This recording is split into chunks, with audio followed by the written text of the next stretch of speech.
Her er 2 tyve i gang med et indbrud i en villa, filmet af et overvågningskamera. Stadig flere private lader deres hus videoovervåge. I dag kan man via internettet kontrollere sit hjem direkte på et signal og ligefrem se med, når indbrudstyvene er i gang. Det kræver blot en smartphone som den her. Overvågningskameraer er ved at blive installeret i Dragør. Det er Bjarne Pape, der har besluttet, at hans villa nu skal videoovervåges. Vi er lidt nervøse for det teori, der er i området. Der har været meget teori herude i området, og vi har alarm, men vil gerne gå længere nu og så sætte overvågning op.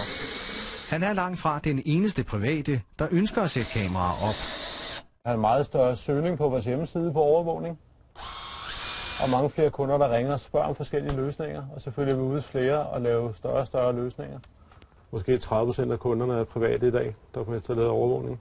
Hvor er det første her? Det dækker hele ned, så det dækker begge indgange til huset. Vi er tilbage i Dragør. Bjarne Papes overvågningssystem er ved at blive sat op. Skal vi prøve at gå ind og se på det derinde? Ja, meget gerne. En af de muligheder, som Bjarne Pape har efterspurgt, er, at han får muligheden for at overvåge sit hjem, når han ikke er der. Og så er der jo også mulighed for, at du kan se det på din iPhone, hvor man kan se billederne. Smart. Systemet virker på den måde, at kameraet dækker alle adgangsveje til huset. Skulle der komme 20 på besøg, vil alarmsystemet sende en advarsel til Bjarne Papes telefon og e-mail. Han vil øjeblikkeligt kunne konstatere, om der er tale om en falsk alarm eller et reelt indbrud. Og han kan derfor ringe til politiet, hvis det er nødvendigt. Hvis der er en videoovervågning, der er koblet op sammen med en alarm, så formindsker man trods alt det tidsrum, at gerningsmændene kan være i hus.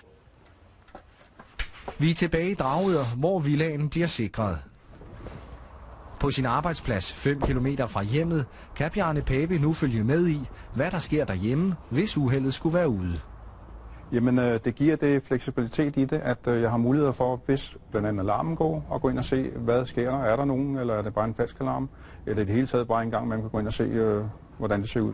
Så jeg synes, det er meget betryggende for en, at kan gå ind og se, at man netop kan se, hvad der foregår rundt om hjemmet. Opsætningen af overvågningen er nu helt færdig i Dragør, og dermed